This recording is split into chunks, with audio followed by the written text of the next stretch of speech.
সবাই এটা পার্সোনালি জিজ্ঞেস করেছিলে যে এটা কিভাবে ইউজ করে। তো এটা হচ্ছে এটা একটা মিনি কুলার, যেটাতে একটা সুইচে 3টে ফাংশান আছে।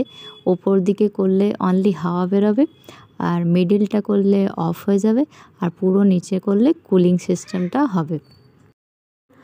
আর এই ওপরের সিস্টেমে একটা ফুটো আছে, যেটার মধ্যে 1 গ্লাস জল ভরলেই হবে, মানে নর্মাল ওয়াটার 1 গ্লাসেই ভর্তি হয়ে যাচ্ছে।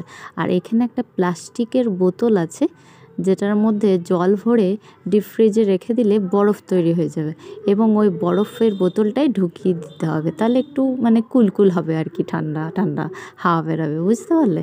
আর এখানে একটা হ্যান্ডেলও আছে, এটা পাওয়ার ব্যাংকের সাহায্যে ইউজ করা যাবে, আবার কারেন্টের সাহায্যেও ইউজ করা যাবে। আর ভেতরটা নোংরা হলে নিচে দিয়ে একটা ফুটো আছে, যেখান দিয়েও পরিষ্কার করা যাবে। তো আমার তো দারুণ লেগেছে, তোমাদের কেমন লাগলো বলো।